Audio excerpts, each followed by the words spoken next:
जय हिंद दोस्तों, आप सभी लोगों का स्वागत है।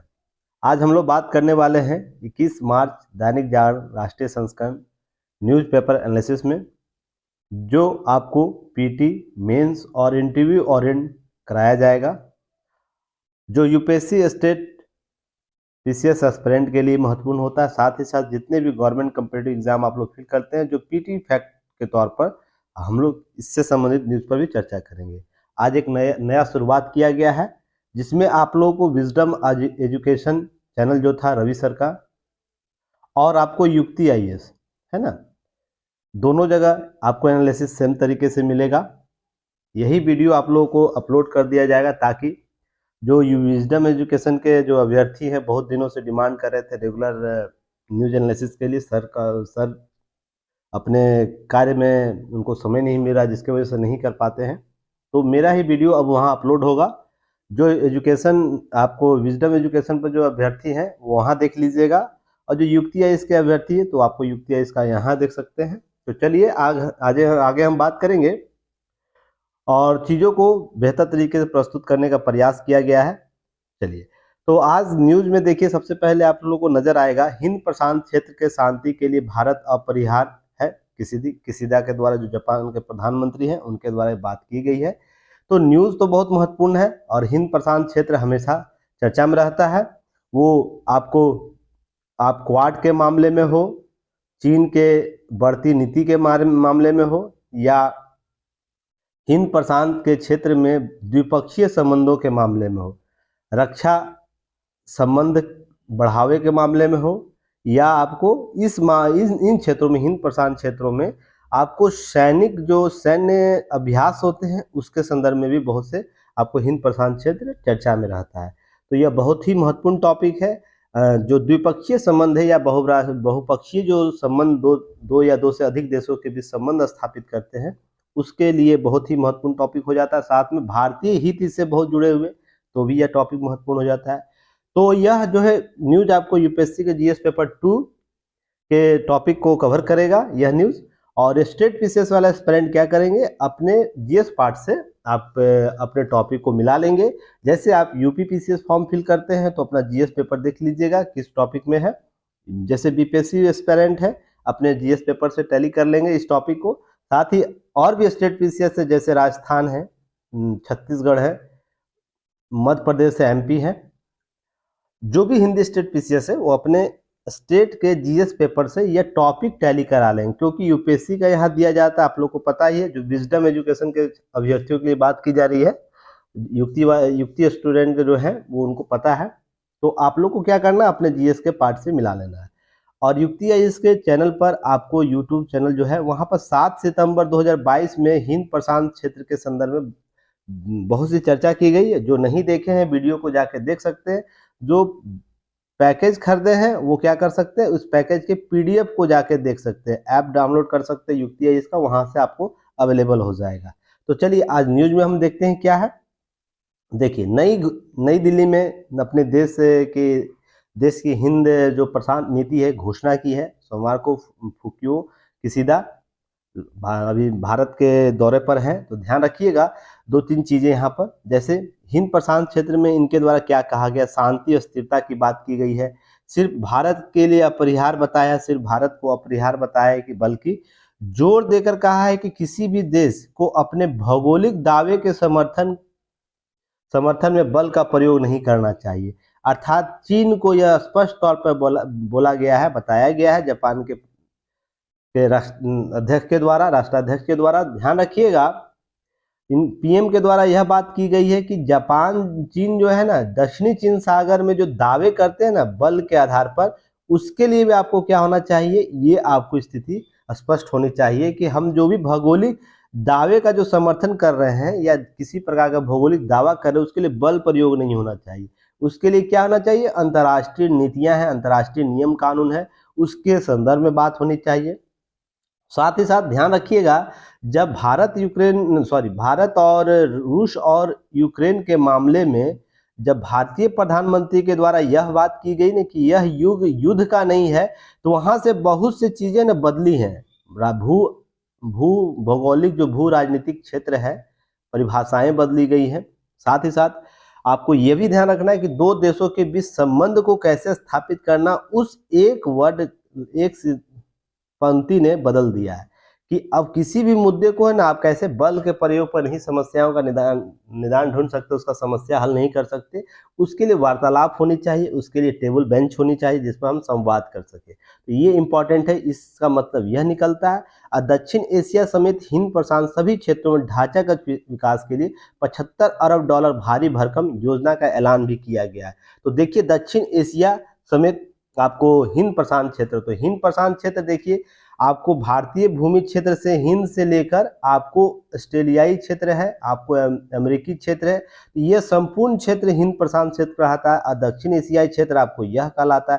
तो ध्यान रखिएगा यह जो भारतीय भू भौगोलिक क्षेत्र है प्लस हिंद प्रशांत क्षेत्र है, दोनों आपको लिए क्या है 75 अरब डॉलर की बात की गई है। तो यह बहुत ही महत्वपूर्ण कदम उठाया गया है कि हम इससे चीज़ों को मॉडरेट कर सकते, चीज़ों को सही तरीके से कवर कर सकते। अब याद रखिएगा, अब 2-3 चीजें याद रखिएगा।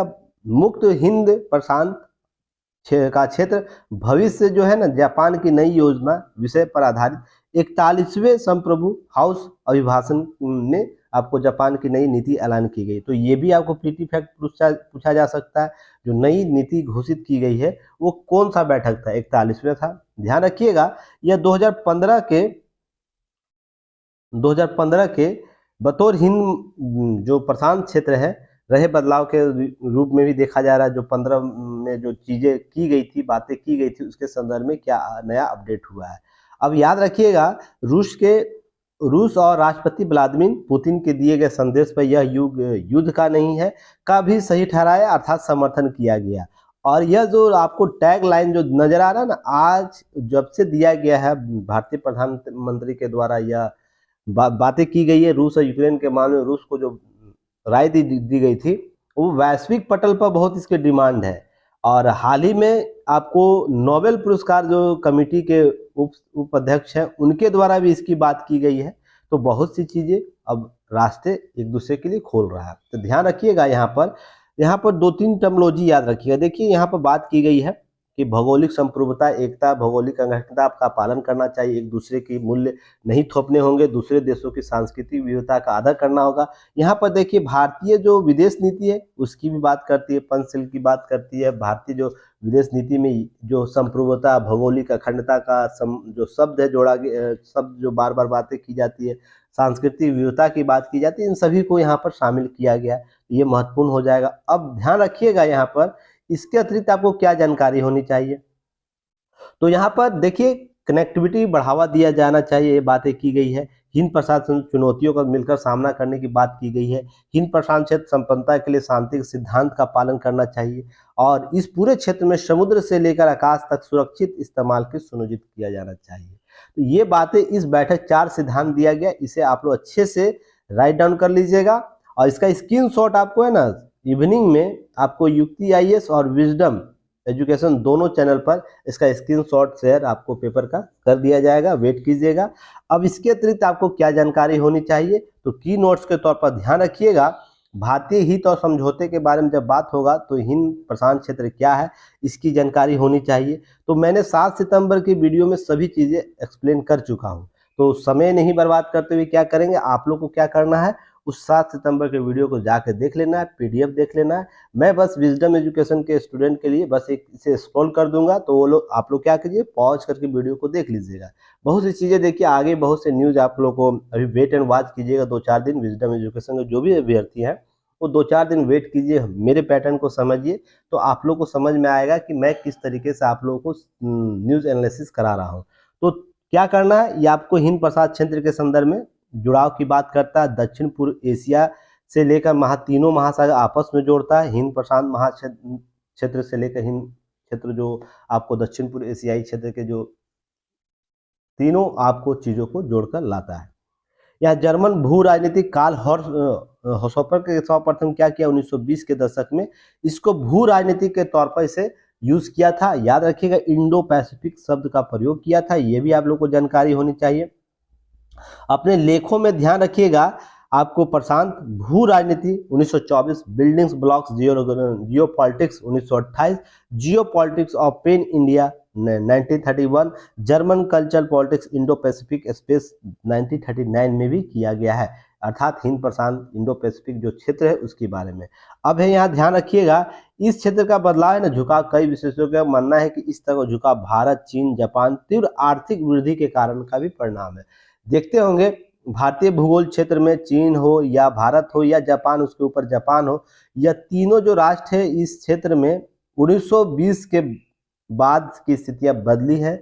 पहले जापान, फिर चीन, फिर भारत आपको देखने, और वर्तमान में भारत आपको सशक्त रूप से दिख रहा है कि आर्थिक रूप से बढ़ रहा है। तो यह क्षेत्र इसलिए भी इम्पोर्टेंट हो जाता है, तो ध्यान रखिएगा। इसके अतिरिक्त ध्यान रखिएगा, और द्विपक्षीय जो राज्यों का संपूर्ण हिंद प्रशांत क्षेत्र है उसकी भी चर्चा यहाँ पर की गई है, तो उसको भी आप लोग को याद रखना है। बस विजडम एजुकेशन के स्टूडेंट के लिए ये चीज़ें स्क्रॉल करके मैं एक्सप्लेन कर दे रहा हूँ। आगे जो भी न्यूज़ मिलेगा आप लोगों को ध्यान रखिएगा, जो डेट बताया जाएगा उस डेट का वीडियो आप लोग एनालिसिस एक बार देख लीजिएगा। अब हिंद प्रशांत जो आर्थिक ढांचा है उसको भी आप लोग इंडो पैसिफिक इकोनॉमिक फ्रेमवर्क की बात की गई है ना, तो यहाँ पर आपको देखिए क्या इसके संदर्भ में है, जिसका उद्देश्य क्या है, लचीलापन, स्थिरता, समावेशिता, आर्थिक विकास, निष्पक्षता और प्रतिस्पर्धात्मकता बढ़ावा देने के लिए भाग देने आर्थिक समझदारी। यह इंडो पैसिफिक जो है, पैसिफिक इकोनॉमिक्स फ्रेमवर्क है उससे लिए गए शब्द है, तो इसलिए इस लाइन को अच्छे तरीके से याद रखिएगा, ठीक है ना।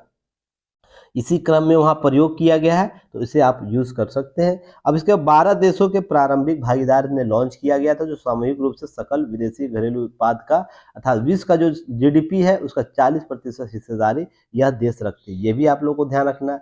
अब भारत प्रशांत क्षेत्र के लिए जो भारतीय प्रशांत क्षेत्र है वो भारत के दृष्टिकोण से इतना महत्वपूर्ण क्यों है, तो ये भी आप लोग को याद रखना है कि जैसे आपको बात करता है विदेशी निवेश पूर्ण की बात करता है, निर्देशित करता है, उसके बाद जापान, कोरिया, सिंगापुर के साथ भारत भागीदार समझौते, आसियान, दक्षिण पूर्व एशियाई राष्ट्र एवं ध्यान रखिएगा थाईलैंड के साथ मुक्त व्यापार समझौते के संदर्भ में यह महत्वपूर्ण क्षेत्र हो जाता है। तो बहुत से यहाँ पर आपको देखने को मिलेगा। अमेरिका, ऑस्ट्रेलिया जो भारत के एक स्वतंत्र इंडो पैसिफिक नीति भागीदार के समर्थन में रहता है, इसके भी आपके लिए इसलिए इम्पोर्टेंट हो जाता है। उसके बाद आपको देखने को मिलता होगा भारत ऑस्ट्रेलिया आसियान के सदस्य देशों के साथ बड़ी भूमिका में क्या करता है, आपको समान आधारित बहुध्रुवीय क्षेत्रीय व्यवस्था कायम करता है। इसके लिए भी क्वाड के संदर्भ में महत्वपूर्ण हो जाता है, जिसमें 4 लोकतांत्रिक देश आपको देखने को मिलते हैं ना, जिसमें भारत, अफ्रीका, जापान, ऑस्ट्रेलिया महत्वपूर्ण हो जाता है। इसके अतिरिक्त आपको 4 देशों के एक समान आधार पर लोकतांत्रिक होने के साथ निर्बाध समुद्री व्यापार और सुरक्षा के लिए हित साझा करते, इसके लिए भी महत्वपूर्ण होता है। या क्वाड अवधारणा औपचारिक रूप से सबसे पहले कब आया था, 2007 में आया था, इसकी जानकारी। अब ये सब चीजें आपको पहले याद रखना। इसके अतिरिक्त चतुर्भुज जो है, एक सेकेंड, चतुर्भुज जो है भारत, ऑस्ट्रेलिया, अमेरिका, जापान एक साथ चतुर्भुज गठबंधन के रूप में क्वाड का जो 2017 में अस्तित्व में लाए थे, इसके संदर्भ में भी आपको चीजें ध्यान रखिएगा कि यह इसलिए यह क्षेत्र इंपॉर्टेंट हो जाता है। जैसे भारत है, जापान है, ऑस्ट्रेलिया है और अमेरिका है, तो ध्यान रखिएगा इस तरह से 4 चतुर्भुज मिलता है। तो यह जो क्षेत्र है क्वाड के संदर्भ में, क्वाड है हिंद प्रशांत क्षेत्र, यह पूरा हो गया। तो ध्यान रखिएगा, इसलिए भी महत्वपूर्ण आपको देखने को मिलता है। तो इस न्यूज़ को अच्छे तरीके से आप लोग कवर कीजिएगा। यहाँ से पीटी के भी प्रश्न बनते हैं, मेंस के भी प्रश्न बनते हैं और आपको इंटरव्यू से यहाँ तो प्रश्न बनेंगे ही बनेंगे। अब नेक्स्ट टॉपिक देखिएगा, यूपीएससी के जीएस पेपर 2 में यहाँ से प्रश्न पूछ सकता है, उपराज्यपाल की शक्तियों के संदर्भ में आपसे यहाँ से प्रश्न किया जा सकता है। क्या किसी उपराज्यपाल को यह शक्ति है कि किसी केंद्र शासित प्रदेश जहाँ विधानसभा है, सक्रिय सरकार है, वहाँ की बजट के प्रस्ताव को कुछ दिनों तक होल्ड कर सकता है? तो ध्यान रखिएगा, जैसा है राज्यपाल के संदर्भ में है, राज्यपाल को अधिकार प्राप्त है कि वो क्या कर सकता है, किसी भी पूर्व अनुमति लेनी होती है ना, वैसे ही उपराज्यपाल के भी संदर्भ में देखने को मिलता है, बजट प्रस्तुत करने से पहले पूर्व अनुमति चाहिए। तो ध्यान रखिएगा, पूर्ण अनुमति से पहले राज्यपाल क्या करते हैं राज्यों में कि उस बजट पर न कुछ अगर कुछ प्रकार से उनको डाउट होता तो टिप्पणी मांगते हैं, नोट मांगते हैं, जिसे हम लोग नोट कहते हैं ना, मान लीजिए स्टार लगा के नोट लगा दिए कि हमको इस विषय पर कुछ विचार दो, हमें डाउट हो रहा है। तो जो भी सक्रिय विधानसभा के पार्टी होंगे जो पेश करेगी बजट, उनको नोट देना, सरकार को नोट देना अनिवार्य होता है। अगर नहीं डॉट होगा, डॉट क्लियर नहीं करेगा तो कैसे पूर्व अनुमति देगा। तो इसलिए नोट देना आवश्यक ही है, कानूनन बाध्यता है, कानूनन नियम है, संवैधानिक आधार है। तो ध्यान रखिएगा, ऐसे ही उपराज्यपाल भी करते हैं, जहाँ पर केंद्र शासित प्रदेश विधानसभा का हो या बिना विधानसभा वाली हो। तो ध्यान रखिए, उपराज्यपाल भी बजट प्रस्तुत करने से पहले ये नोट दे सकते हैं। मान लीजिए किसी विषय पर अगर 50 विषय है तो मान लीजिए अमुक किसी विषय पर, मान लीजिए 11वें विषय पर या 23वें विषय पर या मान लीजिए 44वें विषय पर, उनको लग रहा है कि विषय को है ना नोट करके हमको इस पर राय लेनी चाहिए, सरकार इसमें कहना क्या चाहती है, अर्थात जो निर्वाचित सरकार वो कहना क्या चाहती है, तो ये स्टार बना के भेजेगी। तो ये सरकार क्या है, जो भी निर्वाचित सरकार होगी विधानसभा वाली, जैसे दिल्ली में बात हो रही है, वो क्या करेगी, इस नोट के संदर्भ में जो उपराज्यपाल की जो शंका है उसको दूर करने का प्रयास करेगी। नहीं, मैं ये इस विषय में इसकी चर्चा कर रहा हूँ, तो आप इस पर विश्वास करके इसे क्या कर सकते हैं, आप इसे अनुमति दे सकते हैं।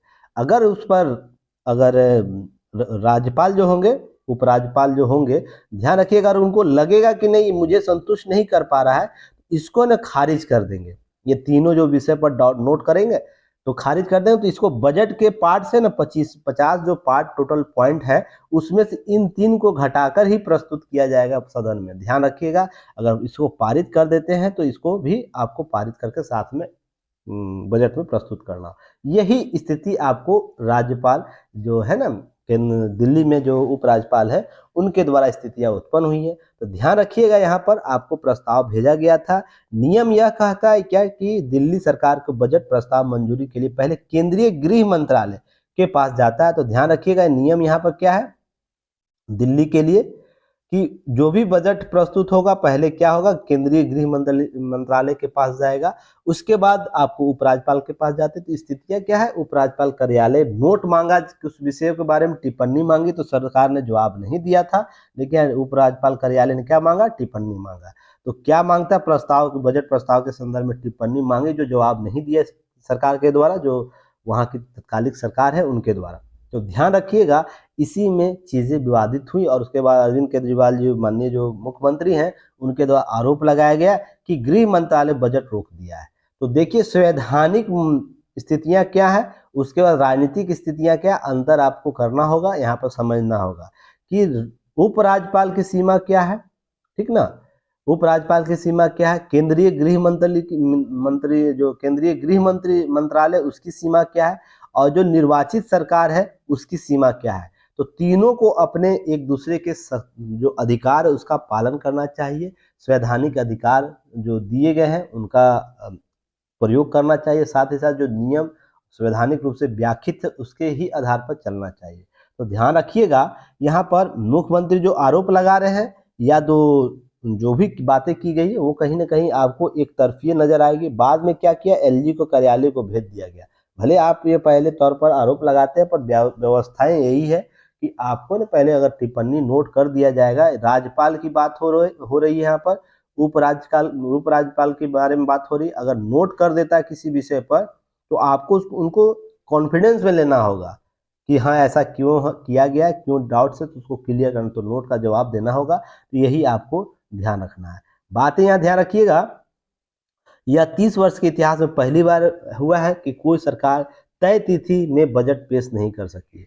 तो ध्यान रखिएगा, विवादित हमेशा रहा है दिल्ली, और दिल्ली जो केंद्र शासित प्रदेश है वहाँ की सरकार, निर्वाचित सरकार और उपराज्यपाल, तो विषय थोड़ा सा अनपटे लगेंगे जरूर, पर ध्यान रखिएगा यह आपको समान प्रक्रिया में प्रश्न पूछा जा सकता है। अब ध्यान रखिएगा, यहाँ पर कुछ चीजें ध्यान रखिएगा, जैसे आधारभूत ढांचे पर जोर नहीं है, सरकार के कारण पूछा गया कि पर जवाब नहीं मिला कि यह प्रावधान है बजट में विज्ञापन पर बहुत ज्यादा राशि का प्रावधान है, तो इसका तुलना में आधारभूत ढांचे पर जोर नहीं है, तो इसी पर नोट मांगा गया है। तो देखते होंगे होल्डिंग दिल्ली में लगी रहती है, तो उस पर प्रश्न चिन्ह खड़ा किया गया, तो जवाब क्या आएगा, वो चीजें जब बजट में आएगी तो चीजें स्पष्ट हो जाएंगी, तब तक हम लोग वेट करेंगे। चलिए नेक्स्ट बात करेंगे। देखिए मैंने आप लोगों को खालिस्तान का मामला जब उठा था उसी समय न्यूज में एक नोट किया था, आप लोगों को बताया था कि जो ब्रिटेन में जो मामले देख रहे हैं या अमेरिका में जो देख रहे हैं आप लोग, खालिस्तान का जो लोग हैं, शर्मा फिर जो लोग हैं वो झंडा उतार रहे हैं या किसी प्रकार की घटना का अंजाम दे रहे हैं। जब खालिस्तान समर्थित पंजाब में जो बातें की गई थी उनको छोड़ा गया था, उसी दिन मैंने चेतावनी दिया था, यह आने वाले समय के लिए भारतीय नीतियों के लिए नासुर बनेंगे। मैंने उस दिन ये शब्द यूज किया था। तो कमेंट सेक्शन में आप लोग बताइएगा, युक्ति आईएएस के स्टूडेंट जो भी हैं वो कमेंट सेक्शन में बताइएगा क्या मैंने न्यूज उस दिन ये बात कहा था या नहीं कहा था। यह अभी तो शुरुआत है, देखिएगा आने वाले समय में यह है ना बहुत नासुर बनेगी सरकार के लिए। किसी प्रकार का हो सकता है कि खालिस्तान के मामले में किसी प्रकार के राय आपकी अलग अलग हो सकती है, व्यक्ति विशेष बात हो सकती है। मैंने एक बात बोला था वहां पर, अखंड भारत का निर्माण 1947 में जो वर्तमान रूप से देखने को मिल रहा है ना, छोटे छोटे रियासतों के तौर पर जोड़ के कर दिया गया है। अब इससे अलग राष्ट्र नहीं बन सकता है। नहीं तो क्या होगा, अगर अलग राष्ट्र की कल्पना कोई देश कोई पंथ कर रहा है, कोई संप्रदाय कर रहा है, कोई क्षेत्र कर रहा है, तो वो क्या करेगा, भारत को उस स्थिति को ला के खड़ा करेगा जो 47 की स्थिति है। और केंद्र सरकार किसी की भी रहे वो स्थिति आने नहीं देगी। इससे क्या होगा, फिर से जो जितने रजवाड़े थे जहाँ पर किसी कारणवश उनका मत नहीं मिल रहा होगा, बहुत से क्षेत्र हो सकते हैं ना, घर के 5 परिवार के सदस्यों को संतुष्ट कहीं किया ही नहीं जा सकता। तो भारत 140 अरब लोगों का भूमि है, तो सोच के देखिएगा। तो यहाँ पर यही स्थिति यहाँ पर ध्यान रखना है कि अलग नहीं होगा। हाँ, अलग राज्य का डिमांड कर सकता है कोई, और अलग राज्य बनता भी है, बना है ना। तो ध्यान रखिएगा, जो ये मनसा पाले हुए हैं कि खालसा पंथ की स्थापना करके हम एक नए राष्ट्र का निर्माण करेंगे। और ध्यान रखिएगा, एक किसी विचारक का वीडियो बहुत बेहतर आया था जिसे मैं सुना था।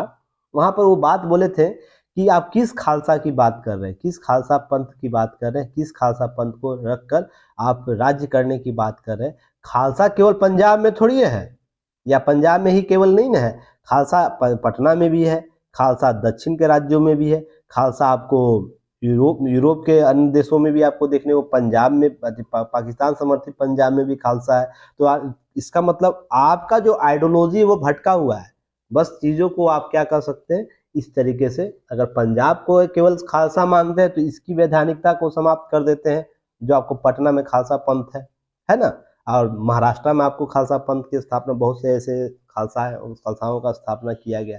तो ध्यान रखिएगा, कुछ चीज़ों को थोड़ा सा समझने की जरूरत है। नेक्स्ट हम बात करेंगे, अब देखिए वन पेंशन वन रैंक जो ओपीओ है, बकाया भुगतान की समय सीमा तय करने की बात की गई है। यह यूपीएससी के जीएस पेपर 2 में न्यायिक निर्णय में प्रश्न किया जा सकता है, और इससे रिलेटेड प्रश्न आपको लगातार इंटरव्यू में पूछा जाता है। ये सब टॉपिक है ना, इंटरव्यू के लिए बहुत फेवरेट क्वेश्चन होता है कि तत्कालिक मुद्दों के संदर्भ में यह प्रश्न समसामयिक करंट के तौर पर पूछ दिया जाता है, जहां पर आपसे यह प्रश्न पूछा जा सकता है कि भारतीय सेना के संदर्भ में जो वन रैंक वन पेंशन योजना जो लेकर आई है, सरकार जारी की है, तो उसके संदर्भ में देखिएगा कि वन पेंशन बाध्यता क्यों इतना है कि उसका सेटलमेंट नहीं हो पा रहा है। तो कारण आपसे पूछा जा सकता है, बहुत सी चीज़ें पूछी जा सकती है, जहां यह इस टॉपिक को कवर करेगा। तो 28,000 बकाया है, तो 28,000 करोड़ बकाया है, तो उसको पूर्ति करने के लिए एक समय सीमा मांगी है 28 फरवरी 2024। डेट को याद रखिएगा। यहाँ से पीटी फैक्ट प्रश्न भी आपको स्टेट पीसीएस के एग्जाम में पूछे जा सकते हैं। पारिवारिक पेंशन वीरता पुरस्कार विजेता को एक बार 30 अप्रैल तक भुगतान हो पूरा, ऐसी बात की गई है। तो ये सब चीज़ें आपको ध्यान में रखनी है। चलिए, वन पेंशन वन रैंक योजना के संदर्भ में पहले भी हम लोग चर्चा कर चुके हैं, तो प्रीवियस वीडियो को जाके देख सकते हैं। और विजडम एजुकेशन के अभ्यर्थी जो भी हैं वो एक बार विजिट करके युक्ति आईएएस के चैनल को देखिएगा। आपको उसके बाद क्या करना, जाके वहाँ से जो वीडियो एनालिसिस किया गया उसको एक बार रिवाइज कर लीजिएगा। आज के बाद आपको दोनों जगह लेट से ही अपलोड होगा, पर आप लोग ध्यान रखिएगा अपलोड जरूर होगा, क्योंकि चीज़ें हम लोग देखेंगे। अब देखिए, यूपीएससी के जीएस पेपर 3 में जलवायु परिवर्तन के मुद्दे पर रिपोर्ट आई है, और यह बहुत ही हॉट टॉपिक है, बहुत ही महत्वपूर्ण टॉपिक है। आपको यहाँ से प्रश्न प्रत्येक वर्ष मेंस में देखने को मिल जाएंगे, पीटी में प्रश्न देखने को मिल जाएंगे, और इंटरव्यू में यहाँ से प्रश्नों के तो बमबारी होता है। तो ध्यान रखिएगा, यहाँ से चीज़ों को अच्छे तरीके से कवर करना है। पहले भी मैंने चर्चा कर चुका हूँ जलवायु परिवर्तन के बारे में, और जब रूस यूक्रेन मुद्दा चल रहा था और भी अफगानिस्तान का मामला चल रहा था, तो मैंने उस दिन बताया कि समस्या अभी ये नहीं है देशों के पास कि कौन सा देश किस देश के साथ युद्ध लड़ रहा है। हम अपनी प्राकृतिक संपदाओं के संदर्भ में चिंतित नहीं होंगे ना, तो आने वाले 200 से 300 साल के बाद मानवीय अस्तित्व पर प्रश्न चिन्ह खड़ा हो जाएगा। तो फिर जितने हमारे पास दो देशों के बीच मन मुटाव होते हैं, युद्ध होते हैं, वो कहीं साइड में रह जाएंगे। अगर कोई युद्ध करना भी चाहेगा तो उसमें बोलेगा भाई तुम बैठो, अभी पहले प्रकृति को ठीक करने दो, पहले जो भी जलवायु ग्लोबल वार्मिंग के जो भी चीज़ें उसको पहले ठीक करना चाहिए। तो बात यहाँ वही है कि देखिए इस रिपोर्ट में पुष्टि कर दी गई है कि जो बातें मैं बोल रहा था आपको कुछ महीने पहले, स्टूडेंट जो है उनको पता है कि जो बातें की गई हैं वो कहीं ना कहीं आपको इसी और इंगित करता है कि आने वाले समय हमारे लिए बहुत खतरनाक है। जैसे जलवायु परिवर्तन टाइम बम की घड़ी की तरह तेजी से टिक टिक कर कर आगे बढ़ रही है। इस शब्द को समझिएगा, यह केवल सरकार के ही प्रायोगिक लक्ष्य नहीं है, यह हम और आपका भी लक्ष्य होना चाहिए कि हम कम से कम न्यूनतम क्षति कैसे पर्यावरण का करें। तो याद रखिएगा, अभी नहीं तो कभी नहीं वाली आपको होती जा रही है। मैंने उस दिन यह टर्मिनोलॉजी यूज किया था। जो भी युक्ति स्टूडेंट है मुझे कमेंट सेक्शन में बताइए, क्या मैंने ये बात बोला था ना, अभी नहीं करिएगा तो आने वाले कुछ समय के बाद आपके ही अस्तित्व पर खतरा हो जाएगा।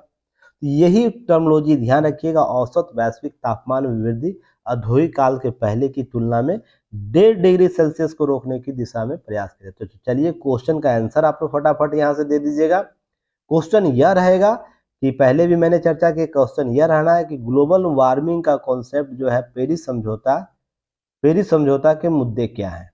आप लोग कमेंट सेक्शन में बताइएगा मुद्दे क्या। हाल में जलवायु परिवर्तन से संबंधित कौन सा सम्मेलन आयोजित किया गया है, कहाँ आयोजित किया गया है, यह भी आप लोग को बताना है। उस सम्मेलन की अध्यक्षता किसके द्वारा किया गया, भारतीय अध्यक्षता किसके द्वारा किया गया, ये प्रश्न। और साथ ही साथ आपको लाइफ योजना एक कॉन्सेप्ट आया है, भारत के द्वारा दिया गया है लाइफ योजना, है ना, वो क्या है ये भी आपको बताना है क्वेश्चन का। और ध्यान रखिएगा इसके अतिरिक्त क्या करना है कि लाइफ योजना के अतिरिक्त आपको ये बताना है कि इस किस सम्मेलन में इसको है ना प्रस्तुत किया गया था और इसका उद्घाटन कब किया गया। ये सारे प्रश्न मैंने टॉपिक पहले कवर कर चुका हूँ। युक्ति के जो स्टूडेंट है उनको पता है, पर आपको जो विजडम एजुकेशन वाले अभ्यर्थी हैं उनको करना क्या है, आपको इसका जवाब कमेंट सेक्शन में देना है। मैं वहाँ विजिट करके देखूंगा कि कितने स्टूडेंट इसका जवाब देते हैं। और साथ में ध्यान रखिएगा इसका आंसर आप वहाँ भी दे सकते हैं। युक्ति आई इसका ऐप डाउनलोड कीजिएगा प्ले स्टोर से, आपको वहाँ एक ग्रुप मिलेगा, कम्युनिकेशन ग्रुप, ठीक ना, और Dainik Jagran newspaper analysis group. आप वहाँ भी जाके कमेंट सेक्शन में कमेंट कर सकते हैं, देखिए वहाँ स्टूडेंट कैसे अपने आंसर देते हैं। तो ध्यान रखिएगा, चीज़ों को दीजिए। और यहाँ पर मैं अपने अभ्यर्थी पता है कि मैं कैसे चीज़ों को कवर करता हूँ। आपसे बहुत से प्रश्न आपको पूछे जाएंगे ताकि आप भी एक्टिव मोड में काम कर सकें।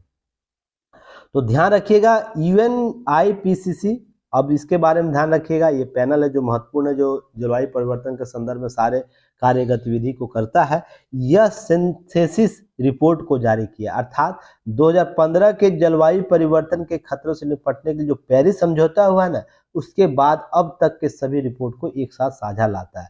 तो 2015 से लेकर 2022 तक का रिपोर्ट आपको इसमें शामिल है। तो ध्यान रखिए, बहुत ही महत्वपूर्ण प्रश्न होगा। तो ये ट्रिपल स्टार आप इस टॉपिक को रखिएगा।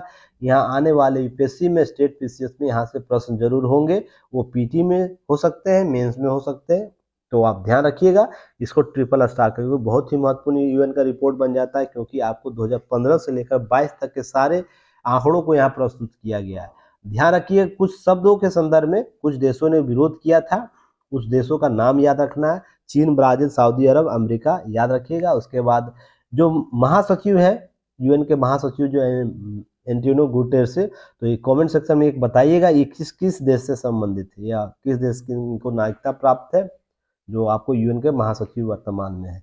हर मार्च, ध्यान रखिएगा, हर मोर्चे पर हर तरफ से तत्काल कदम उठाने की आवश्यकता है। यही तो बात मैंने आप लोग को, जब ग्लोबल वार्मिंग में आपको हाल ही में सम्मेलन हुआ था, तो मैंने आपको ये बात बताया था उस दिन, याद होगा आप लोगों को, कि केवल बातें नहीं करने से काम चलने वाला है। अब है ना, धरातल पर काम करने की जरूरत है। नहीं अगर आप करते हैं अगले 10 से 15 साल तक, तो निश्चित मानिए कि आपके देश के राष्ट्रीय हित कुछ और हो सकते हैं, पर प्राकृतिक के संदर्भ में, पृथ्वी के संदर्भ में जो आपके हित है ना, वो साझे होने चाहिए।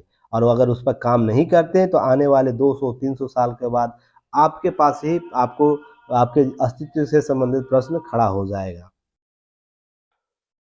उसके अतिरिक्त आपको याद रखना है कि 2040 तक अमीर देशों, 2030 तक और गरीब देशों को आपको 2040 तक जीवाश्म ईंधनों के एक्सप्लोरेशन को तुरंत बंद करना होगा, अर्थात उसी पर उसके किसी भी प्रकार के खनन, किसी प्रकार के प्रयोग को बंद करने का यह रिपोर्ट बताता है कि आपको स्पष्ट करता है इतना वर्ष तक कर देना चाहिए। विकसित देशों को 2035 तक कार्बन मुक्त बिजली उत्पादन के लक्ष्य को पूरा करना होगा। साथ ही गैस के संचालित पावर प्लांट को बंद करना होगा। अमेरिका के सरकार अलास्का, हालांकि देखिए दोहरीपन क्या नीति होती है, बात रिपोर्ट में कुछ और ही की जा रही है, पर यहाँ पर अमेरिका में हाल ही में एक मंजूरी मिली अलास्का के लिए, जहाँ पर विलो ऑयल ड्रिलिंग प्रोजेक्ट को मंजूरी की गई है, जहाँ पर क्या होगा, जिसकी क्षमता 1,80,000 बैरल पेट्रोलियम प्रतिदिन वहाँ से निकाला जाएगा। तो ये भी कहीं ना कहीं दोहरा नीति है। देश कुछ और मंशाएं स्पष्ट करती है यूएन, और देश उसके लिए कुछ और ही एक्सपेरिमेंट करते हैं। तो ध्यान रखिएगा, मैंने कुछ दिन पहले आपको संयुक्त राष्ट्र के बारे में कुछ टर्मिनोलॉजी यूज किया था। युक्ति स्टूडेंट को पता होगा क्या कि यूएन है ना इतना सक्षम ही नहीं है कि किसी देश के साथ ऐसे मुद्दे के लिए ना उसको राजी कर सके। क्यों? क्योंकि यूएन में जो देश को यूएन में जो बजटीय आवंटन है वो इन देशों के द्वारा दिया जाता है जो अमीर देश है, जैसे अमेरिका है, जो भी P5 देश है, आपको P5 देश है, और भी अन्य देशों के द्वारा किया जाता है। तो ये P5 देश का हमेशा यहाँ वर्चस्व रहता है, उसके विरोध में कुछ बोल नहीं पाता ये संस्था। तो मैंने आपको कुछ दिन पहले ही बताया था, अगर इन सभी मुद्दों को अगर दूर करना है, ये रूस यूक्रेन का मामला हो, जलवायु परिवर्तन का मामला, उसका समाधान ढूंढना चाहते हैं, तो यूएन के पास अपने एसेट होने चाहिए, अपने एसेट होने चाहिए, जिसके आधार पर इन नीतियों के आधार पर क्या करे, वो किसी देश पर सेंक्शन लगा सके। अब जो देश उसको दे रहा है बजटीय आवंटन, तो क्या कभी उस देश के विरुद्ध ये कुछ ठोस कदम ले सकता है? नहीं ले पाएगा, कभी नहीं ले पाएगा। इसका एग्जाम्पल आप इस तरीके से समझ सकते हैं। आपके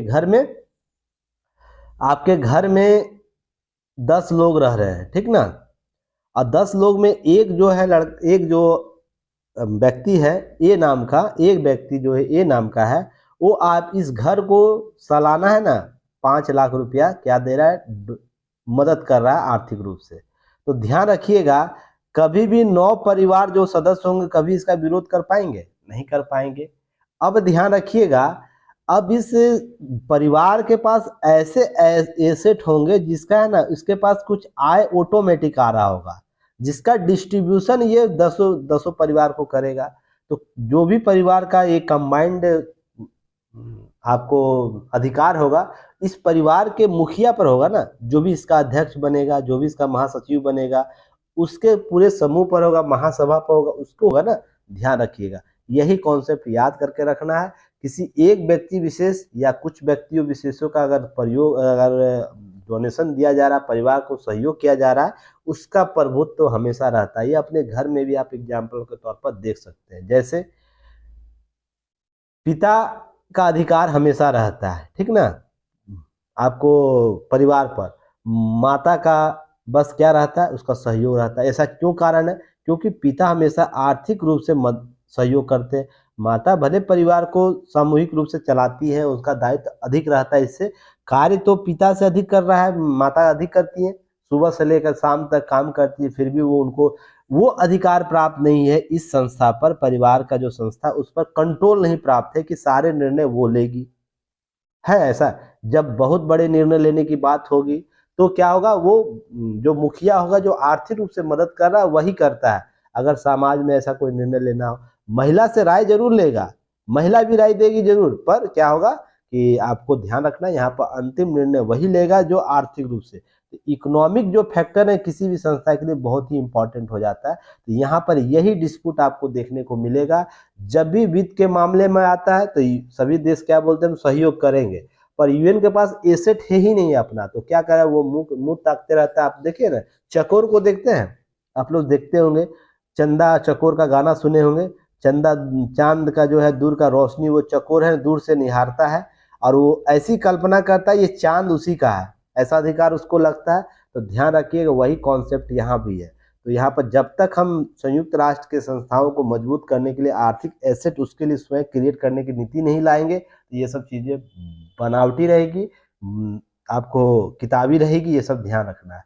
तो यहाँ पर याद रखिएगा कि एक रिपोर्ट और बताई है कि जिसमें ये बात किया गया है कि हम है ना औसतन वैश्विक तापमान वृद्धि के लक्ष्य भीतर क्या करेंगे, 2019 की तुलना में ग्रीन हाउस गैसों के उत्सर्जन में 2035 तक 60% कम करना होगा। तो क्या ये पॉसिबिलिटी लगता है? सोच के देखिएगा ग्राउंड लेवल पर, जब यहाँ पर क्या है ग्रीन हाउस गैसों के उत्सर्जन के संदर्भ में काम हो रहा है, तो यहाँ पर देखिए तो ग्राउंड लेवल पर क्या स्थिति है और किताबों के तौर पर हमें किताबी भाषाओं के तौर पर क्या बताया जाता है। तो ये ध्यान, यही अंतर मैं बांटने की बात करता हूँ हमेशा। जो भी स्टूडेंट मेरे हैं उनको पता है कि मैं किन किन बातों के संदर्भ में बात कर रहा हूँ।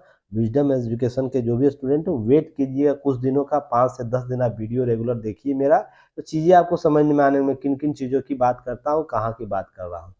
तो वर्तमान गति से अगर हम बढ़ते रहें इसी दिशा में औसत तापमान वृद्धि बाहर निकल जाएगी, सीमा के बाहर आ जाएगी, जिसको मैं 200 से 300 साल का गैप दिया हूँ। इस वर्ष के बाद है ना भारतीय जो मानवीय अस्तित्व का खतरा कर देगा कि इस पर मानव भी इस पृथ्वी पर रह पाएंगे या नहीं रह पाएंगे, क्योंकि 1 डिग्री सेंटीग्रेड बढ़ने का अर्थ है आधी आबादी जो है उसके लिए प्रश्न चिन्ह खड़ा कर देना। जो भी सी पोर्ट पर देश है, जैसे भारत भी आपको इसमें आता है, अमेरिका भी आता है, आपको छोटे छोटे द्वीपीय क्षेत्र आते हैं, आपको दक्षिण पूर्व एशियाई द्वीपीय क्षेत्र भी आते हैं, विश्व के सभी अफ्रीकन कंट्री जो है जो द्वीप के पार्ट में है उन पर भी आएंगे, यहाँ तक कि अमेरिका का जो वेस्ट इंडीज क्षेत्र है वो भी आपको प्रश्न, तो बहुत से लोगों के लिए अस्तित्व हो जाएगा। ये मानव के साथ साथ तो प्रकृति में जो जितने संपदा है उसके लिए भी तो हो जाएगा जैसे, तो ये ध्यान रखने की जरूरत है। तो चलिए उम्मीद करता हूँ इन चीज़ों को समझिएगा, व्याख्यात करने का प्रयास कीजिएगा।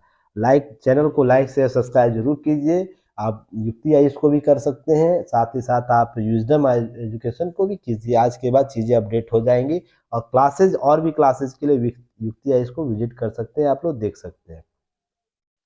अब देखिए एक केस स्टडी आपके सामने आएगा, आपको पहले भी न्यूज एनालिसिस में केस स्टडी देता था, आज भाषा और क्षेत्रवाद के संदर्भ में केस स्टडी की बात होगी। अब 2 केस स्टडी आपके पास यहाँ सामने है।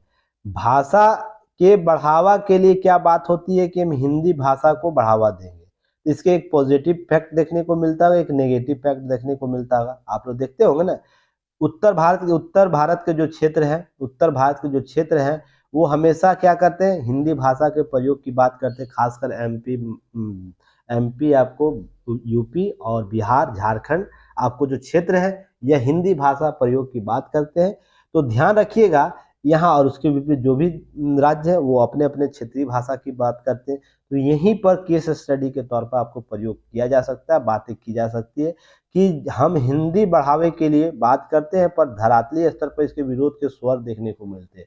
तो पहले तो व्यक्ति विशेष राजनीतिक दलों में होता था, अब देखिए विधानसभा तक पहुंच गया इसका विरोध प्रदर्शन। विधानसभा में क्या है कि किसी कार्रवाई को लेकर आपको बदलाव देखने को मिल रहा है, इसका विरोध और समर्थन। जैसे आप देख सकते हैं बिहार विधान परिषद का एक स्क्रीन चलता है, जब भी सदन की बैठक होती है तो जो भी बातें हो रही थी स्क्रीन लगा दिया गया है ना अब सभी विधानसभाओं में, तो स्क्रीन पर जो भी बातें मेंबर बोल रहा वो स्क्रीन पर आपको यहाँ पर आपको टीवी पर चलेगा, ताकि लोग देख सके, उसे समझ सके, जो भी बैठे हुए लोग वहां पर है वो। तो ध्यान रखिएगा इसी पर लिखा हुआ था ऑनरेबल स्पीकर टाइम। तो ध्यान रखिए ये सब क्या चलवा रहे हैं माननीय मुख्यमंत्री जो बिहार के, उनके द्वारा बोला गया कि ये सब क्या चलवा रहे हैं, ऑनरेबल की जगह माननीय लिखवाइए, हिंदी एकदम खत्म नहीं करवा दीजिएगा, क्या बंद करवाइए ये सब, यह हिंदी के संदर्भ में इनके द्वारा बोला गया। यह अगर आपको ये संदर्भ में समझिए, हिंदी बेल्ट के क्षेत्र में समझिए तो बहुत ही मार्गदर्शक वाक्य है। इससे पहले ध्यान रखिएगा आपको आपत्ति जता चुके हैं, किसान सम्मेलन हुआ था वहां पर भी आपत्ति जता चुके हैं किसानों के द्वारा, कुछ किसान के द्वारा और प्लस कुछ अधिकारियों के द्वारा अंग्रेजी प्रयोग बार बार किया जाता, उनके द्वारा बोला गया था कि हिंदी क्षेत्र में है हिंदी में बात करिए ना। तो कहने का अर्थ है कि अधिकतर लोग अभी भी जो है क्या है जो हिंदी बेल्ट वाले क्षेत्रों में हिंदी को समझते हैं, तो हिंदी में ही चीज़ों को धरातल वे पर ले जाने का एक प्रायोगिक कारक हो सकता है, लोग बेहतर समझेंगे, तो इसलिए मुख्यमंत्री के द्वारा हिंदी भाषा का प्रयोग किया। ये पॉजिटिव इम्पैक्ट देता है। वहीं दूसरी ओर इसका देखिएगा, जो मेघालय विधानसभा में राज्यपाल में हिंदी में संबोधन किया गया, तो ध्यान रखिएगा मेघालय के voice of the peoples party BVP के विधायकों ने राज्यपाल का विरोध कर दिया और बॉयकॉट कर दिया। हिंदी संबोधन किया क्योंकि फागू चौहान वहां के राज्यपाल है। विधानसभा अध्यक्ष थॉमस ए संगमा और मुख्यमंत्री कोनराड संगमा ने हस्तक्षेप करने पर और समझाने के बावजूद भी राज्यपाल की ओर से अंग्रेजी पढ़ने की सीमाएं हैं। बीवी के जो अध्यक्ष है अध्यक्ष, ये जो आपको पार्टी और अन्य विधायक वो सदन से बॉयकॉट हो गए। उनका कहना है कि हिंदी भाषी राज्यपाल को यहाँ भेजा गया है, तो वह क्या बोल रहे हैं वह हमारी समझ में नहीं आ रहे हैं, इसलिए हमने सदन का वॉकआउट किया है। जो लोग अपमानित महसूस नहीं कर रहे वो सदन की कार्रवाई में हिस्सा ले सकते हैं। अब यहाँ से एक सवाल आपसे उठेगा, सवाल आपके मन में, आपके यहाँ से प्रश्न किया जा सकता है कि आपको अध्यक्ष या तो इंटरव्यू में बैठिएगा तो वहाँ भी प्रश्न ये पूछा जा सकता है कि अगर मान लीजिए यही आधार हम मान लेते हैं कि भाषा राज्यपाल हिंदी वाले हैं तो यहाँ भेज दिया गया, तो क्या नॉर्थ ईस्ट के जो राज्य है उनकी भाषाओं के राज्यपाल को अगर किसी दक्षिण भारत में भेजा जाएगा या किसी उत्तर भारत के क्षेत्रों में भेजा जाएगा या मध्यवर्ती भागों क्षेत्र में भेजा जाएगा, तो क्या वो भाषा के संदर्भ में इसका राज्यपाल का जो संवैधानिक पद है उसका विरोध कर देंगे केवल मात्र से? इनका भाषण देखिए, हो सकता है, मैं मानता हूं ये चीजें होगी कि किसी के मातृभाषा के संदर्भ में या जो संवैधानिक भाषा अपनाई गई है उसके विधानसभा, जैसे अंग्रेजी वहां के विधानसभा को अपनाया गया तो अंग्रेजी में बोलनी चाहिए। तो जो व्यक्ति विशेष अंग्रेजी नहीं जानता है तो क्या वो संवैधानिक पद के लिए योग्य नहीं होगा? आपसे यह प्रश्न किया जा सकता है। या किसी क्षेत्र विशेष के लिए मान लीजिए मातृभाषा नहीं जानता है तो क्या वो संवैधानिक पद के लिए योग्य नहीं होगा? तो यहाँ पर बहुत से प्रश्न खड़ा करती है केस स्टडी कि केवल भाषा आधार पर संवैधानिक पदों की व्याख्या कर देना, उनकी शक्तियों, उनके अधिकारों के लिए प्रश्न चिन्ह खड़ा कर देना आपके सामने केस स्टडी लेकर आता है। इसी संदर्भ में चीज़ों को स्पष्ट करना है, इन्हीं संदर्भ में केस स्टडी को देखना है। तो केस स्टडी कैसे बनता है, उसका यूज आप कहाँ कर सकते हैं, कैसे कर सकते हैं, आज के बाद विजडम एजुकेशन के भी लोग सीख जाइए। युक्ति आईएएस वाले स्टूडेंट बहुत से केस स्टडी पर स्टडी कर चुके हैं, तो ध्यान रखिएगा किसी भी मुद्दे से केस स्टडी कैसे बनाया जा सकता है, आपसे पूछा जा सकता है। आपका एग्जाम्पल दे के भी प्रश्न पूछा जा सकता है कि आपसे इंटरव्यू में यह पूछा जाएगा कि अच्छा बताइए आप मेघालय के मामला जान रहे हैं और बिहार का मामला, तो आपके इससे क्या सीखने को मिलता है, इससे क्या आप समझ रहे हैं इस मामले को? तो यही केस स्टडी के तौर पर आपको उत्तर देना होगा, चीज़ों को समझाने का प्रयास करें। यहाँ से क्या संवैधानिक प्रश्न उभर कर सामने आएंगे, तो जो संवैधानिक प्रश्न मैं आपको बताया वही उभरेगा। ये सब चीज़ें को एक्टिव मोड में आपको कवर करना है। चलिए आगे हम बढ़ते हैं। आगे न्यूज़ में और कुछ नहीं है, विशेष तौर पर आपको अंडरलाइन पेपर भेजा भी गया है। ध्यान रखिएगा, अब एक बारिश अभी हाल ही में हुई, असामयिक बारिश जो हुआ है, ओलावृष्टि भी हुई है और साथ ही साथ भारी बारिश, हवा, सभी चीज चली है। तो यहाँ पर बारिश से रबी के फसलें जो नुकसान हुआ है, तो पहले तो क्वेश्चन 2-3 क्वेश्चन बताना है कि रबी का फसल कौन कौन होता है। पहले क्वेश्चन तो ये बताना है फसल जो रोपन कब होता है, इसका कटनी कब होता है, ये बताना है। ये सब प्रश्न आपको पीटी फैक्ट में पूछा जाता है। और यूपीएससी क्या करती है, यूपीएससी ये 1, 2, 3 स्टेटमेंट दे देगी, उसमें से ये डाल देगी। अब रबी के फसल के लिए सरकार की योजनाएं कौन कौन सी, ये भी आप बताइएगा। सभी चर्चा पहले की जा चुकी है, इसलिए आप लोग दे सकते हैं उत्तर। अब चलिए हम बात करेंगे वर्तमान के न्यूज पर। तो बेमौसम बारिश हुए, पश्चिम विक्षोभ आया है। पश्चिमी विक्षोभ के बारे में मैं पहले चर्चा कर चुका हूँ। ऐसा नहीं कि आप लोग को क्या करना है, पश्चिमी विक्षोभ के बारे में पहले ऐसा नहीं कि ये पूर्व है ये पश्चिम है। तो पश्चिम से जो हवाएं आ रही हैं उससे जो स्थितियां बनी है, तो ध्यान रखिएगा यही पश्चिमी विक्षोभ का है। सिंपल सा लॉजिक, अगर आप लोग लॉजिकल बात की जाए, पश्चिम से हवाओं के प्रभाव में जो मौसम परिवर्तन हुआ है वही पश्चिमी विक्षोभ कहलाएगा।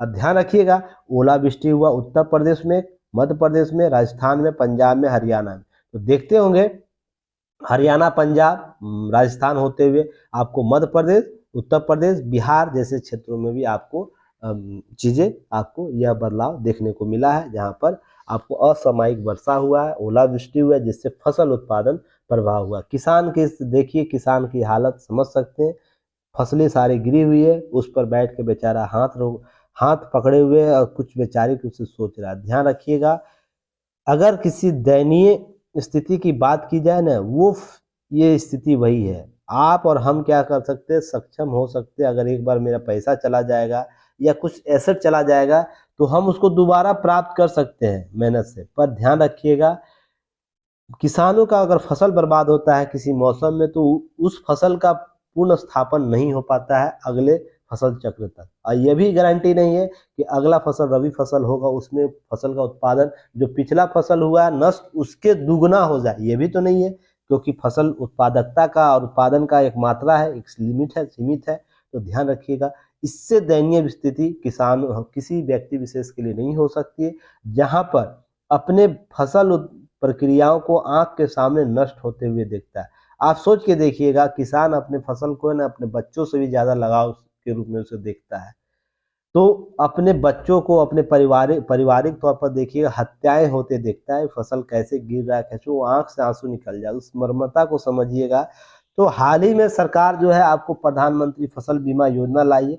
कुछ राहत जरूर आया है, पर संपूर्ण राहत इसे नहीं कह सकते, पर राहत जरूर मिला है कि जो क्षति होता है इसका अमुक आपको चीजें दी जाती है, कुछ पैसे दिए जाते हैं फसल बीमा योजना में, एग्रीमेंट होता है बहुत सी चीजें।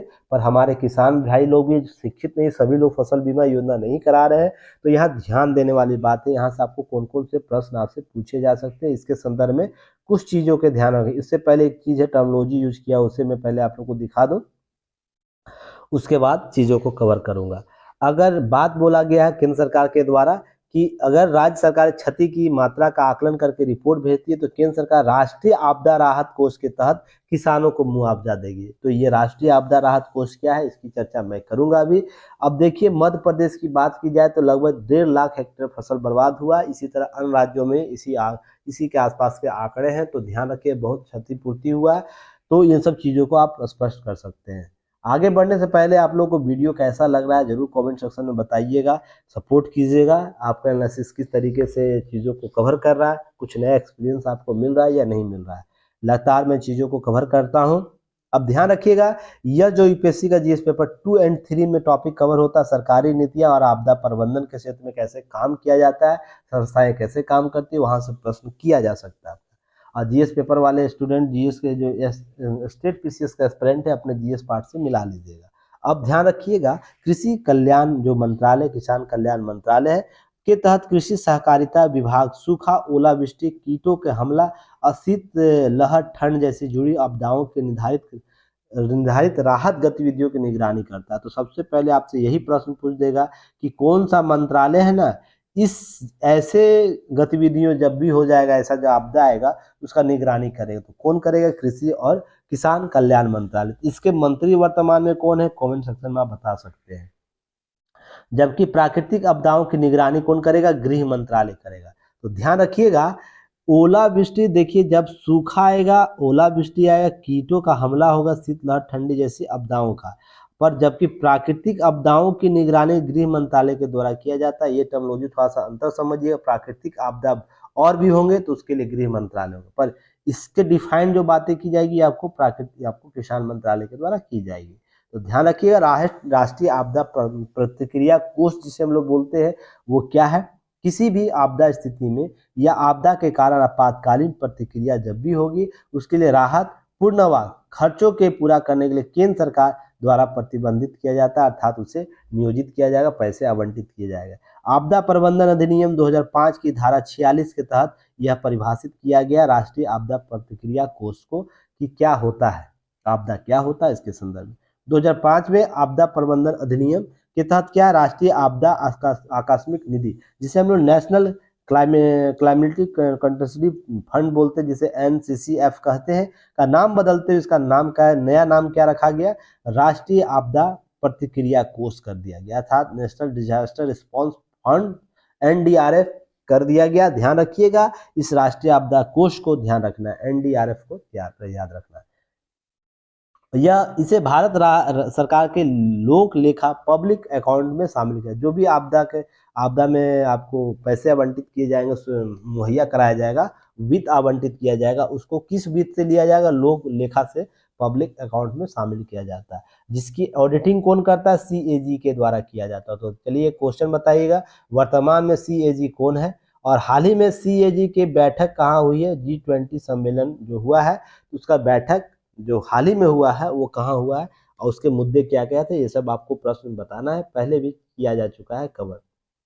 अब बशर्ते ध्यान रखिएगा SDRF जो स्टेट डिजास्टर रिस्पांस फंड है वहाँ पर पर्याप्त राशि उपलब्ध न हो तो NDRF जो नेशनल जो है वो आपको क्या करेगा, आपको चीज़ों को प्रोवाइड कराएगा। याद रखिए गंभीर प्राकृतिक आपदा के मामले में राज्य आपदा प्रतिक्रिया कोष भी है, तो यहाँ पर आपको इसी के तहत मदद की जाती है।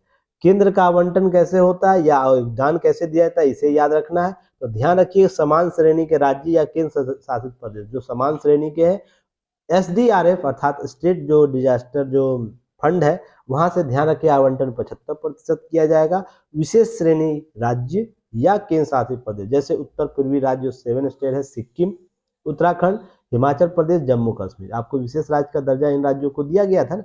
ध्यान रखिए 90% आपको वहां से प्राप्त होता है, उनको 90% आवंटित किया जाएगा। तो ध्यान रखना है ये सब चीज टर्मोलॉजी आपको याद होनी चाहिए, अतिरिक्त बातें हम लोग आगे बात करेंगे। ठीक है, चलिए कितना मिनट हो गया, 50 मिनट हो गया। मेरा वीडियो थोड़ा लंबा हो जाता है इसलिए थोड़ा सा वेट एंड वॉच कीजिएगा, बहुत सी चीज़ें सीखने को मिलेगी।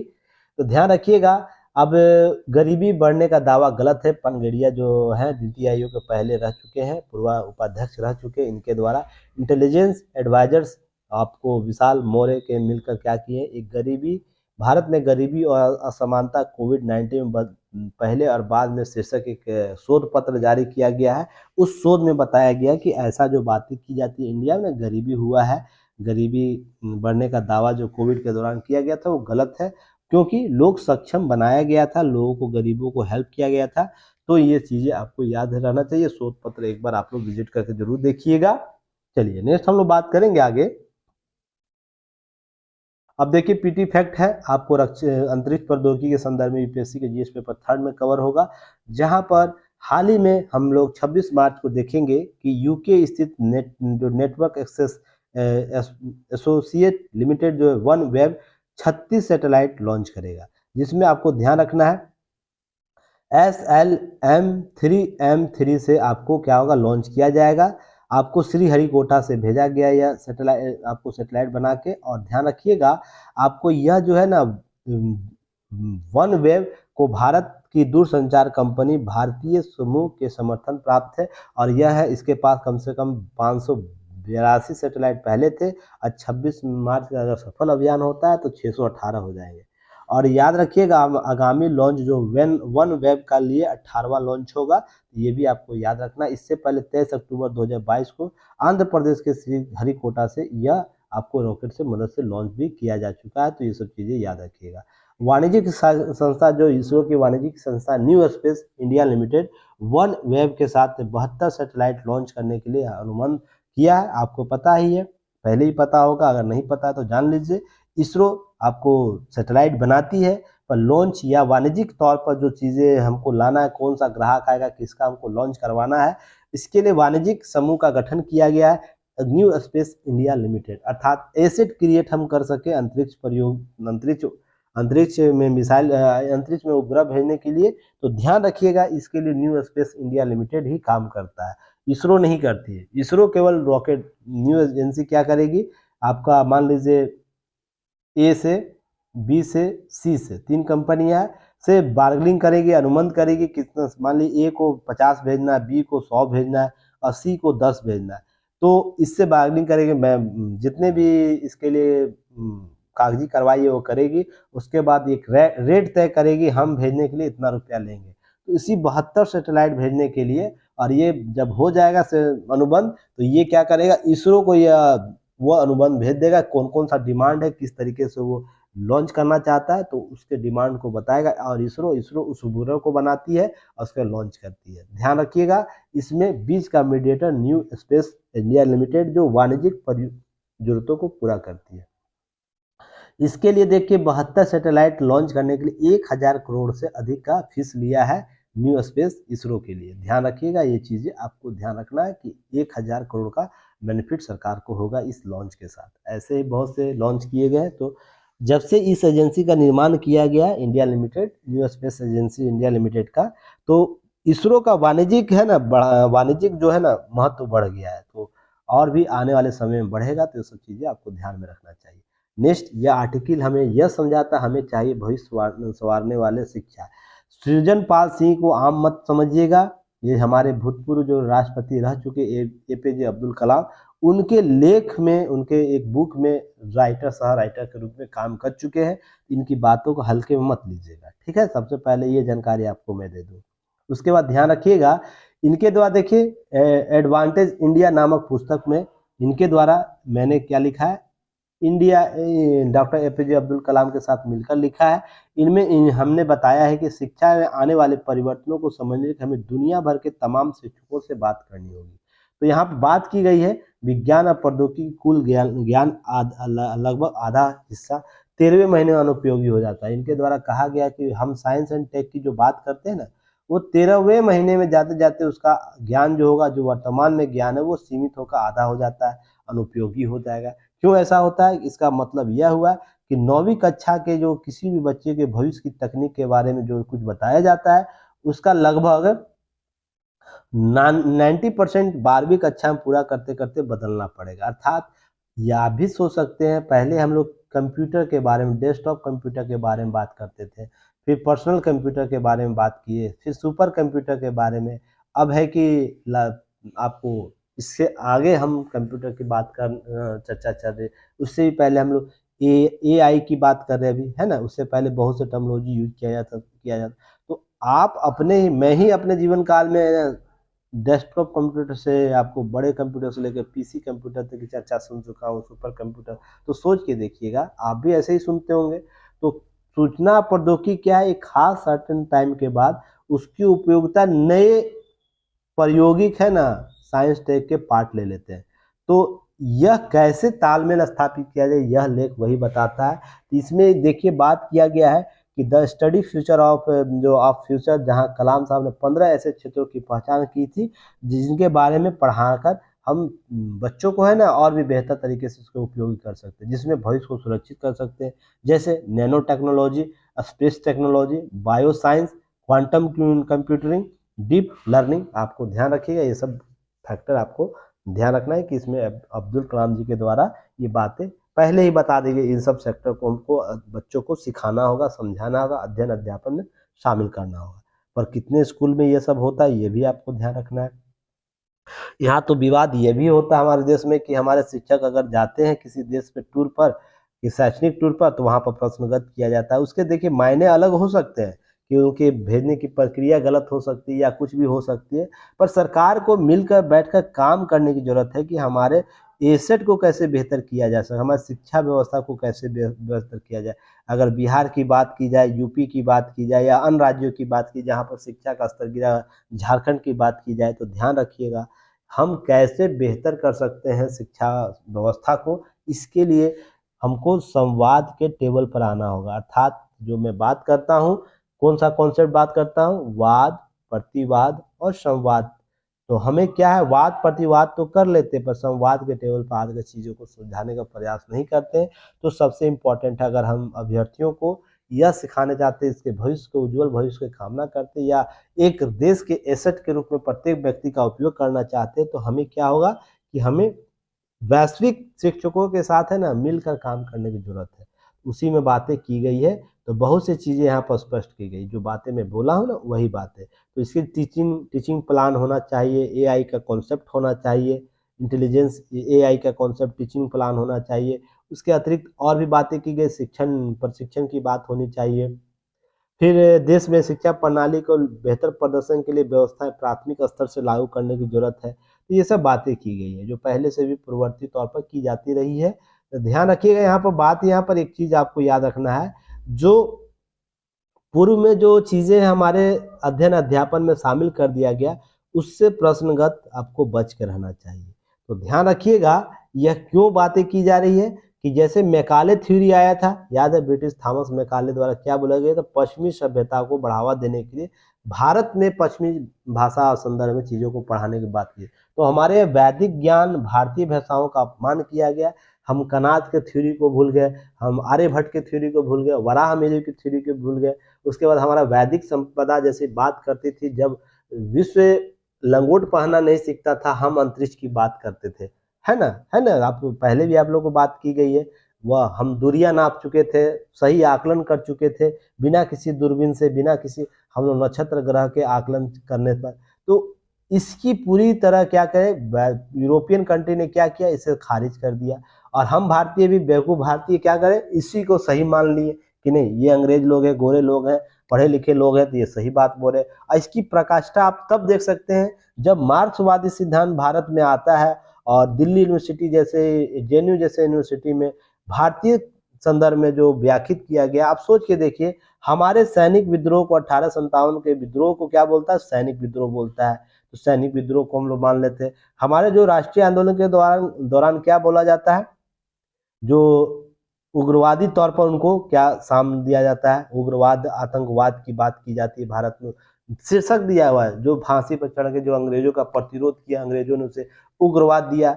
तो सोच के देखिएगा कि ये चीज़ें टर्मिनोलॉजी हम आज़ादी के बाद भी उपयोग करें। आज भी एनसीईआरटी के सिलेबस में हमें उग्रवाद के तौर पर इसे उनको जानते हैं। तो देखिए, सिपाही विद्रोह को हम सैनिक विद्रोह के रूप में जानते हैं, स्वतंत्रता के तौर पर नहीं जानते। और मार्क्सवादी विचारधारा इतना हावी है लोगों में कि क्या कहता है कि इन संदर्भों को प्रूव भी करता है, इस पर बहस करना शुरू कर देगा। इसको और बताइए, कुछ माना जा सकता है कि हाँ, यह उस अंग्रेजी विचारधारा के लिए यह सिपाही विद्रोह हो सकता है, उग्रवाद हो सकता है, आतंकवाद का कॉन्सेप्ट हो सकता है, जो भगत सिंह, चंद्रशेखर आजाद या ऐसे अनगिनत लोगों ने फांसी पर चढ़कर अंग्रेजों का विरोध किया था। उसके लिए बहुत से त्याग किए थे, उनको आतंकवाद धारा वो कह सकता है। पर हम भारतीयों ने से क्या किया, एनसीईआरटी के सिलेबस में उसी तरीके से यूज कर रहे हैं। और इसके लिए बाकायदा भारतीय लेखकों का योगदान भी तो है। अब सोच के देखिएगा, दिल्ली यूनिवर्सिटी के कैरिकुलम में, सिलेबस में यह है कि भारतीय जो सीता, जो रामायण के जो राम और सीते के संदर्भ में बातें की, रावण की बेटी है सीता। तो ध्यान कर देखिएगा, ये सब टर्मिनोलॉजी को पढ़ाया जाता है तो हम उसे अडॉप्ट करते हैं। ये कहीं ना कहीं भारतीय संस्कृति की पहचान तो नहीं ना है। तो इस विचारधारा से निकलने की जरूरत है। अब इसकी बात की जाएगी तो लोग विरोध में आ जाएंगे कि ऐसा क्यों है, मार्क्सवादी विचारधारा सबसे उच्च विचारधारा के तौर पर अपने आप को प्रूव करना चाहता है। कभी भी देश के सांस्कृतिक विविधता की बात वो करना नहीं चाहेगा। तो इन सब से हम कब बाहर आएंगे? तो इसके लिए यह लेख बात कर रहा है कि शिक्षा आपको संवारने की, भविष्य सुधारने के लिए हमको अपने मूल में, जड़ में काम करने की जरूरत है। मूल और जड़ हमारा क्या है, उस पर बात करने की बात कर रहा है। तो ये आपको ध्यान रखिएगा, ये आर्टिकल आपको इस संदर्भ में आपको देना। अब एक केस स्टडी आप है, आपको यह भी देखने, युवाओं को मिलता रील्स है, अर्थात इंस्टाग्राम और भी चीज़ों पर देखने को मिलता होगा आपको, फेसबुक रील, इंस्टाग्राम रील, इससे पहले टिकटॉक रील होता था। तो देखिए, हाल ही में देखिए, वीडियो रिकॉर्डिंग नहीं करने की बात रेलवे कॉर्पोरेशन के द्वारा किया गया।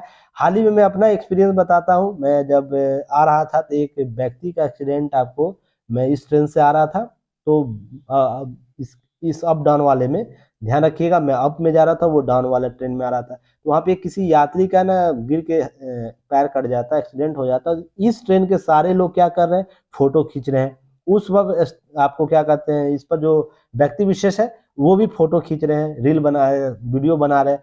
ये कोई व्यक्ति विशेष उठकर उसे, है ना, क्या कर रहा है, उसे ले जाके उस चिकित्सा मुहैया नहीं कराने का प्रयास कर रहा है। क्योंकि हमने क्या कर रहे हैं, वीडियो बनाने पर ज्यादा तवज्जो दे रहे हैं, मानवीय संस्कृति को भूल रहे हैं। यह केस स्टडी है। आप लोग भी अपने आसपास के दो, कहीं भी मान लीजिए बाजार में कुछ इस प्रकार का लड़ाई झगड़ा होता है दो लोगों के बीच में, तो लोग वीडियो बना लेते हैं, उस वीडियो को रील बाद में बनाते हैं। तो सोच के देखिएगा, हम लोग अपने मौलिक भावनाओं को भी ना त्याग दे रहे हैं रील्स में। तो ध्यान रखिएगा, ये आपको चीजें को समझ में आएगा। देखिए, मेट्रो के अंदर रील्स बनाया जा रहा है युवा युवतियों के द्वारा, ये कहीं ना कहीं पैसे के लिए जरूर है। अब ऐसे रील्स बहुत होंगे जो अर्धनग्न के रूप में भी आते हैं। तो जो परिवार अपने बच्चों को इस प्रकार शिक्षा देता, केवल इसलिए नहीं दे रहा है, डांट रहा, पीट रहा, या कुछ तरीके से उसे सही रास्ता नहीं दिखा रहा है क्योंकि पैसे आ रहे हैं, तो इससे हमारी संस्कृति की पहचान नहीं हो सकती है। तो यह युवाओं को जो यह नशा चढ़ा हुआ ना अलग तरीके रील बनाने का, यह कहीं नहीं खतरनाक होगा। ये चीज़ें आपको एक्सप्लोर करने की ज़रूरत है, अपने आसपास के लोगों को समझाने की ज़रूरत है, ताकि एक सशक्त अच्छे और बेहतर समाज का निर्माण किया जा सके। अब सोच के देखिए, छोटे छोटे बच्चों से रील बनाया जा रहा है, बच्चियों से, केवल किस लिए? इसलिए कि नेम फेम हो और क्या करना, पैसा अर्जित किया जाए। इसका एक मूल कारक तो यही ना, अब पैसा अर्जित। एक कोई वीडियो टॉकर ब्लॉगर है जिनकी 2 पत्नियां हैं, है ना, मैं उनका नाम नहीं लूंगा, 2 पत्नियां। अब पारिवारिक कलह को दिखाता है, पारिवारिक कलह कहने का मतलब एक दूसरे से लड़ाई हो रही उसकी दिखाता है। इससे पारिवारिक क्या होगा, पारिवारिक निगेटिविटी बढ़ेगी। जो जितने लोग फ्लोर होते हैं, जितने भी उनको मानने वाले, अनुसरण करने वाले लोग होते हैं, उतने तक ये नेगेटिव मैसेज जाता है। अब बहुत से रील ऐसे होंगे, पार्क में दिखा रहा है लोगों को रील्स बना के कि किसी महिला को प्रताड़ित हमेशा, महिला को हमेशा शोषक के रूप में दिखाया जा रहा है और पुरुष को हमेशा शोषक के रूप में दिखाया जा रहा था। कहने का मतलब किसी प्रकार से ब्लैकमेलिंग महिला कर रही है पुरुषों को। तो क्या सभी महिलाएं ब्लैकमेलिंग करती है? अब देखिए यह है ना, क्या होगा, नेगेटिव इम्पैक्ट चल जाएगा। कोई भी पुरुष है ना, जितने भी लोग रील देखेंगे, इसको वीडियो देखेंगे, तो क्या होगा, पुरुष है ना हमेशा महिलाओं के खिलाफ में क्या होगा, नेगेटिव इम्पैक्ट के तौर पर रहेंगे। तो ये सब रील का असर है। तो लगातार ये सब चीज़ों पर गाइडलाइंस बनाने की जरूरत है। कुछ कंटेंट ऐसे होने चाहिए जिस पर प्रतिबंध होना चाहिए। बहुत से ऐसे कंटेंट है अच्छे हैं, पर बहुत से ऐसे कंटेंट है कि आपको नेगेटिव इम्पैक्ट डालते हैं। तो इस केस स्टडी को आपको समझने की जरूरत है। उम्मीद करता हूँ आज का वीडियो आप लोग को अच्छा लगा होगा। कमेंट सेक्शन में जरूर बताइएगा कि आपको वीडियो कैसा लगा, किस तरीके से आप लोगों को हेल्प हो सकता है।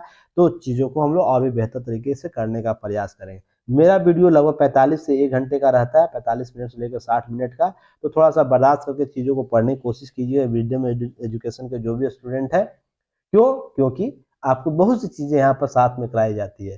टॉपिक बताया जाता है, फिर केस स्टडी समझाया जाता है, आर्टिकल आपको समझाया जाता है। उससे अतिरिक्त बहुत सी बातें की जाती है। बहुत से पीटी, मेंस और इंटरव्यू के प्रश्न को आपको एक्सप्लोर किया जाता है। तो ये सब चीज़ों के लिए वक्त लगता है।